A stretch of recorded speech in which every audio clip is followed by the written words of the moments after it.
Are you not entertained? Wow, what a game. I think that might be one of the best games I've seen for quite some time. Sheffield United 5, Burnley 2. Who honestly saw that coming? Even at half-time. What an incredible game. Let's go all the way through it. My name's Hal. Welcome to the Sheffield United way. So first half, straight away, long throw from Jackie Longthrow. What an important day he was going to have. That was on 10 minutes, and Ollie McBurney got a touch, and Dye could have made a run to the far, but the Burnley defence, they cleared, in fact, just in front of the line, and that was like going to set the tone for how that game really was going to play out. It was a fast, frenetic match. It was something else. Also, another corner, and Muric, the goalkeeper for Burnley, for me, never really looked comfortable. Unsure on 14, came out, didn't get it. McBurney heading over, and you're thinking at that stage, if the keeper comes there, he has to get it. Is he going to keep doing that? Maatsen, who I thought was quite dangerous for the Clarets, delivered the ball in from the left when they launched one of their first real meaningful attacks in this first half. Initially cleared by Jack Robinson, but only as far as Manuel Benson, the Belgian, who hit a shot which took a deflection off Robinson, gave Wes Foderingham no chance. He would have saved that without the intervention of the defender. Bizarrely, I don't think that's going to go down as an own goal. So that was 1-0 to the visitors, and it was a kind of head-in-hands moment. And many games this season, you've kind of felt like we've lacked a bit when we've gone behind, but not in this one. Some truly incredible hairlines, I think I should mention, being sported by these Burnley players. Very jealous of that, but also some real pace on the wings. They had pace for days. Player like Teller, wheels for feet. Thought he was onside, actually, on 24 with a ball over the top, just over halfway, but a great defensive line held by United, and Teller was offside, actually. But Wes saved anyway from his shot. But at this point, Burnley were really in the ascendancy. And it kind of looked like the game was only going to go one way. They're having a lot of possession in that first half. A minute later, Benson had a speculative shot from the right. That went over the bar. And on 27, another offside from a free kick for the Clarets. Again, good defensive line. United, though, really relying on the linesman to get offside calls correct. We'll come back to that. Jordan Bayer, it was, with the effort offside. A man named after Michael Jordan, as my 7-year-old nephew says. True fact. From a debatable corner, which actually came off George Baldock, so should have been a goal kick. A goal on 30. Skillerman and Dye, that man again. 9 for the season, combining with Ollie McBurney. This time, and Dye was sharpest and read that McBurney would win the header from the corner on the right. McBurney stayed back, kind of just outside the 6-yard box. The Burnley defence were caught flat-footed, but set pieces. The away side, despite dominating up to this point, they look susceptible to set pieces. Good goal. Not exactly like the cleanest finish from Ndai, but who cares? United were back in it. Burnley, though, went straight up the other end on 31. Zaroury played in. Save by Wes. Low down, but it was end-to-end. It was frenetic stuff. It was really good to watch for the neutral. Absolutely horrendous for my heart, but for a neutral, and this game was on Sky, it would have been really, really quite exciting. Zaroury causing all sorts of problems on the left. That would be a common theme. Baldock blocking another of his crosses, and Burnley had a corner on 32 on the left. But McBurney, we've said it before, he is so good in the air defensively. Cleared, but he cleared it to Maatsen. His shot was hard, high, and saved by Wes, who flicked it onto the bar, but no corner given. Norwood, just before the break on 44, great cross from the right, fell to Ender Stevens. His cross-come shot was poked towards goal by McBurney. Looked all ends up like this was going in. Brilliant Harwood Bellis defending on the line to clear. Incredible defensive positioning. Got back behind his goalkeeper. And you've got to say at that point, he really read it superbly. Very quick reactions. A really exciting first half. This was one of those first halves where you thought, this is ending up like a second half in the first half because both sides were going for it. Robinson, though, then made a terrible error on 45, coming out with the ball, following that quick throw from Wes. Jackie Longthrow lost concentration. He was kind of undecided with what he was going to do with his feet. and what to do up against Benson. And the winger, very dangerous player, slotted it past Wes on the right into the far left. Jackie Longthrow opened himself up far too much, and the Belgian had his 5th of the season. One word for that: avoidable. 2 minutes added in that first half. Darren Bond, the referee from Lancashire, blowing to end the fast, frenetic, action-packed first 45, and we jumped straight into the second half. Busy. That is what this second half was. Wish me luck trying to remember all of this, but straight away, goal. McBurney levelled. I think it was about 48 minutes. Jackie Longthrow, his throw cleared initially, then back to Jackie Longthrow, and this is when the redemption arc really began. He crossed Anel Ahmedhodzic, heading the cross towards the Scotsman McBurney, who guides his diving header into the bottom corner of Murich's goal. Burnley defenders appealed for offside, but that was both in vain and absolutely ridiculous. Cullen then going up the other end, having a shot blocked by Ben Osborne. And this is kind of how the game was going to play out from this point onwards. That was on 50 minutes. Cullen would then go into the book on 53 for a foul on Ahmedhodzic. He missed the ball. He connected with the defender's shin. Many people will think that was an honest challenge, going for the ball. Not so sure. Murich looked really uncomfortable with every throw and cross that came into the box up to this point. And then United on 56. I mean, I thought we had a third, a corner headed towards goal, and Divo was offside. He poked home, and it was off. Murich looked very unsure. I kind of, every note I made was kind of along those lines. Needed to be continually put under pressure by United, I think, Murich, because there were so many signs that, he could be got at as a goalkeeper, and that pressure really seemed to unsettle him. The boy Benson, a real danger. I just got to mention him for Burnley, kind of running at Stevens whenever he got a chance. I thought he looked like a danger man. And on 58, Vincent Kompany took off Bastian and brought on Gudmundsson. Burnley had 6 goals from subs before this game, so you were getting nervous whenever a sub was, even warming up. Anel having a go at the spectacular from a great Norwood ball in, an overhead kick from the Bosnian centre-back, which unfortunately didn't test the keeper. Nice idea, though. 63 minutes, Fleck for McBurney, to and die into the box, blocked cross from the Scottish striker on the left, and another corner for United. Norwood took it, cleared. Ozzy had a pop which deflected behind for another corner, this time on the left, taken by John Fleck. The initial header off the bar, a scramble drop to that man. Redemption arc complete. Jack Robinson scoring off his knee. A looper. Bruce Willis would have been proud. Jack Robinson, #big fan. Let me know in the comments if you get that reference. McBurney could have wrapped things up on 67 and Dye drove into the box, passed right to his strike partner, and his low shot blocked by Murich's outstretched leg for a Norwood corner on the right, which was taken superbly to the head of Anel, an outswinging corner. Murich with an incredible reach, good concentration from the keeper to deny the defender. Then he saved again to deny McBurney from the left-hand side corner by Fleck. The set piece is outstanding from the Blades. Burnley weathering the storm until another Norwood corner cleared.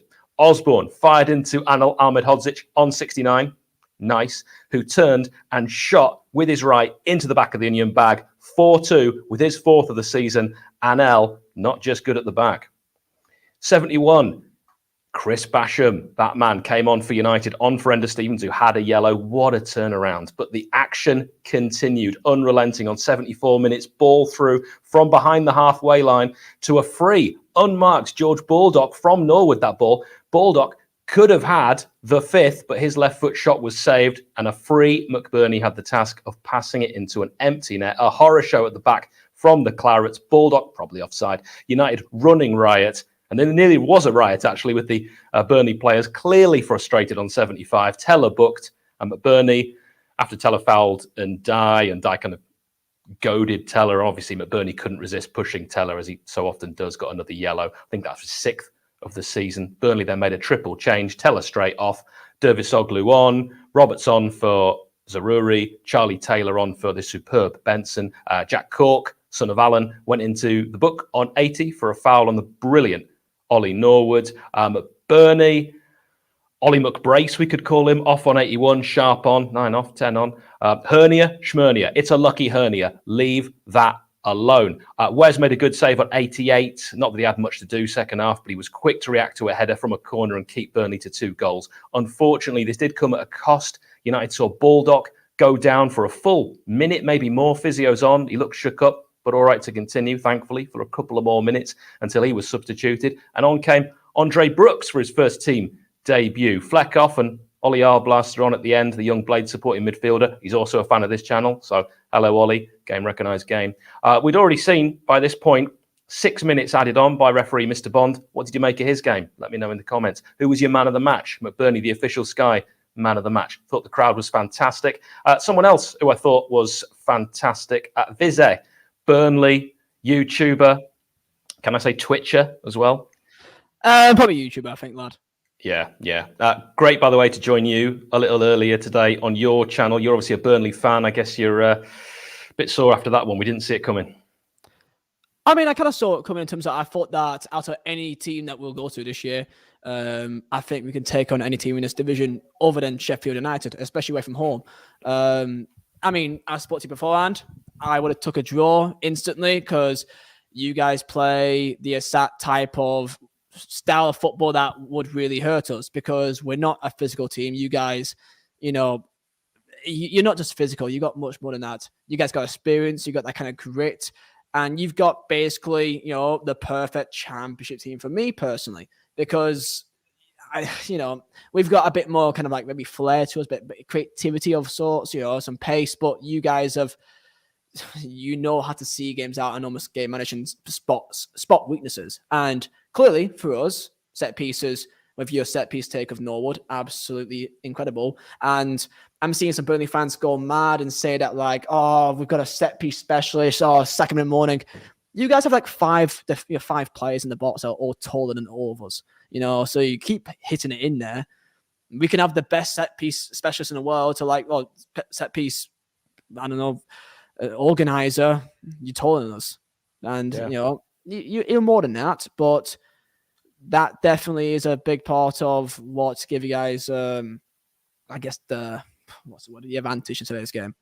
Yeah, we certainly did have an advantage. And talking of advantages, 3 points behind the Clarets. So you've got the advantage at the moment, but we've played a game less, 2 goals better off. No wonder Vincent Kompany looked rattled on the sidelines, and second half United all over Burnley. Would you say that was a truly deserved result? And are you worried about United? I mean, I spoke to you at half time as well, and that I was still saying I'll still take a draw right now. And you was like, don't be stupid. Like I said, I'll still take a point because I knew what was coming. I knew that set pieces would be really damaging to us. And we were quite fortunate to be 2-1 up at half time in the first place because I feel like we scored 2 goals against them in a play, which you gave us a hand for. So, yeah, I mean, at the start of the year, I said that Sheffield United was a team to win the league. And I still think that you guys, even before today's game, will still be up there in the top 2. If we're top and you're second, or you're top and we're second, I think this game, for me, I don't really care about. So I came to this thinking, even if we lose, I'm okay with. It's all about how we respond back to this. And our next game is a derby against Blackburn, which is probably the worst time to play them because there's added pressure to it more than what is actually necessary. But, I'll take a draw in that game right now because the World Cup break should hopefully give us and everyone a bit of a chance to reset. We did look a bit laggy, but we all play the same game, so it doesn't really matter. We all have the same schedule. So you guys will be up there. You guys are a fantastic team. I don't know how you weren't already top to begin with, or like injuries higher than you were. That kind of run of games were really weird. I don't know what happened for you guys, but you're clearly a very good team. So yeah, appreciate you guys that. are up there. Appreciate that, Viz. I mean, Burnley have, as you say, Blackburn Rovers next Sunday. What's that? November the 13th. Big game. Blackburn either win or lose, and you're saying draw. I'll take a draw right now, just so that it means that because I don't think Blackburn are that good of a team. However, just because it's a derby, anything could happen. Emotions, and we kind of saw today with our squad that we have got quite a young team, and it means that we could be quite naive, and we can indeed potentially lose our heads and kind of not fall apart under pressure, but just kind of panic. Usually we're a very composed side out from the back. Usually we pass out no matter what, and we do quite well in that situation. However, today you got under our skin. You really put pressure onto us, and again, your show of experience really showed today. So I'll take a point against Blackburn now, just so that it means that they don't go ahead of us. We kind of are not, we're middle of the road, and we can just go on to the World Cup and then reset and go again for QPR first game back. Big, absolutely. United with 12 shots on target, 12 off to Burnley's 4 and 6 off. The Blades also had 10 corners to Burnley's 6. Where did it go wrong? I was speaking to you at halftime saying I thought Burnley were the better side. So I don't know if it was what Heckingbottom said at halftime or what Company said at halftime, or it was just a case of United just up the gears. I disagreed with you when you said that, we were better in the first half. I think you were better in the first half. You said that we had more possession, but it didn't feel like that. We had 54% at half time, but I felt like it didn't feel that way. We had a good spell after you scored. We had like a good 5-minute spell.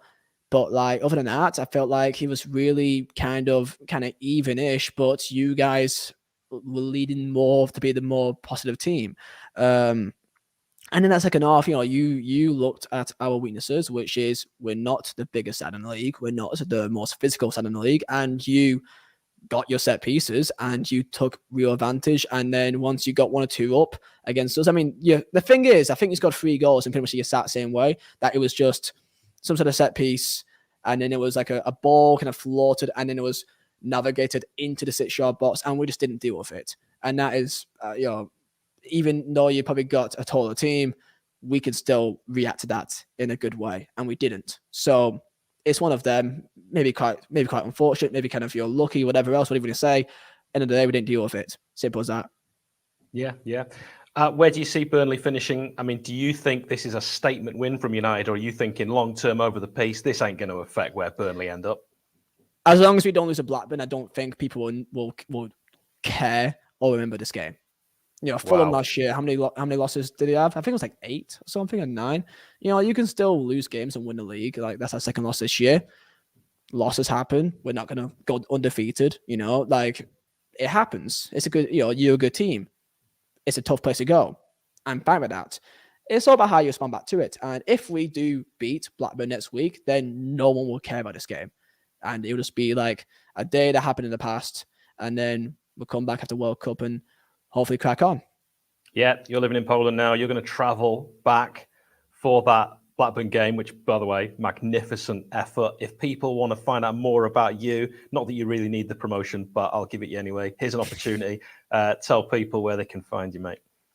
I'm mainly on YouTube. I do some Twitch, but I'm quite inconsistent. So on YouTube, Vizeh, Vizeh. I do mainly FIFA stuff, but I do chip in with my Burnley opinion at times, but I'm mainly a FIFA football content creator. So if that tickles your fancy, or if you just like my face, which I don't know why, then that's where you can find me. Vizeh, the YouTuber, big Burnley fan. Really appreciate you joining us, particularly after a defeat, mate, because I know it's always a little bit more difficult. Thanks so much. No worries, pal. Appreciate it. Hope you enjoy your day. And in terms of, some Burnley fans, they probably go a bit mental on Twitter. I'm much more level-headed, which I like to keep myself that way, just because it makes it harder for people to laugh at me, because I feel like people really want that kind of like AFTV kind of reaction, but I don't want to give it to them. I think I did one tweet at half time, which is like making the rounds. I think I said like, what's his name? Jack Robinson's like my man in the match, and he went on to score. Right. But saying at the time, he gifted us 2 goals. So I get the memes of it, but like, big fan.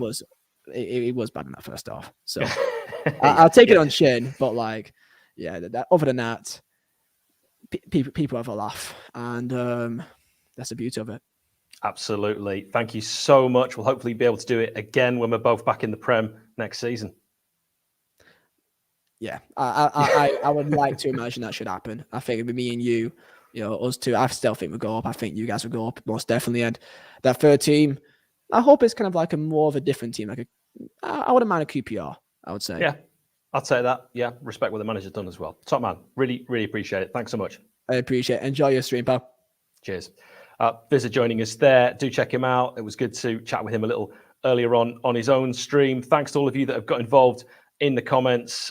So lots of different shouts for man of the match. You could have talk about Norwood, talk about Ndai, talk about Ollie McBurney, talk about Ahmed Hodzic. So many great performances today. What a great day to be a Blade. I think it is, despite what Vizza was saying, a statement win. I think we will be looking back on this one come the end of the season as an enormous 3 points. Thanks very much for watching. Cheers.